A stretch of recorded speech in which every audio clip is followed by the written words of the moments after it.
This afternoon, Governor Whitmer is looking ahead to her next 4 years leading the state, and she is doing it now with a Democratic-led legislature. That should help things. Let's get to Pamela Osborne. She got a chance to talk one-on-one, I know, with Governor Whitmer this morning. Joining us now live outside of Motor City Casino with some of the key takeaways. What did the governor have to say? Well, Rhonda, really, it's all about education and opportunities. The governor says she is ready to get back to work, creating a path for some more of those opportunities for people right here in Michigan. We had the opportunity to speak with her and the lieutenant governor about the plan for the next 4 years, also to get their reaction about this historic midterm election.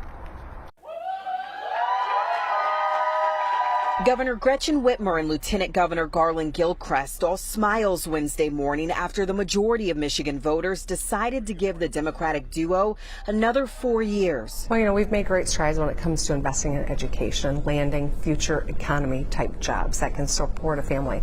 As we think about individualized tutoring, as we think about the possibility of repealing the retirement tax, these are ways that we can help people get ahead that we've been focused on, and now I think we're going to have a much better shot at getting it done. For the first time in decades, Democrats in Lansing are now in control of both the House and the Senate. The two plan on using that advantage and time to deepen people's access to opportunities. Making higher education more affordable for four-year college, for making community college and skills training tuition-free available. We want to build on that progress because that makes more space for more people to see their role and their place in the future of the economy in the state of Michigan. They say the passage of all three ballot proposals and the dedication of voters like those in Ann Arbor who waited until 2 a.m. to vote speak to the future that Michiganders hope to see for themselves right here. First of all, no one should have to wait that late. Secondly, though, we're so thrilled that they did, and so pleased to see so many young people get activated in this democracy. Michiganders are committed to the future,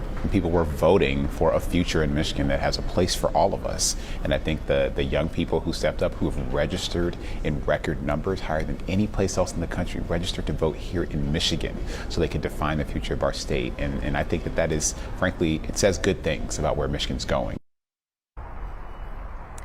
And much more from our interviews with the governor and lieutenant governor on later editions of Local 4. For now, reporting live outside of the Motor City Casino, I'm Pamela Osborne, Local 4.